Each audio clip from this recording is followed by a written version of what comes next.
السلام علیکم ورحمۃ اللہ وبرکاتہ۔ کسی شخص نے ایک طوطے کو کوے کے ساتھ پنجرے میں بند کر دیا۔ طوطا گھبرا گیا۔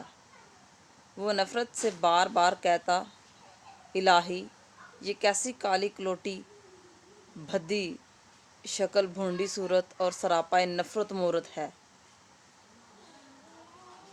یہ تو طوطے کا حال تھا، مگر عجیب بات ہے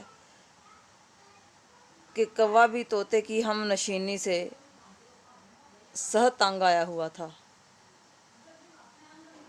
لاحول پڑھتا اور زمانے کی گردش پر حسرت و افسوس سے ہاتھ ملتے ہوئے کہہ رہا تھا،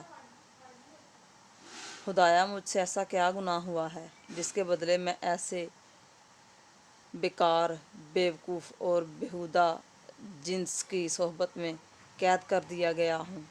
میرے مناسب حال تو یہ تھا کہ کسی چمن کی دیوار یا محل کی منڈیر پر اپنے ہم جنسوں کے ساتھ سیر کرتا پھرتا۔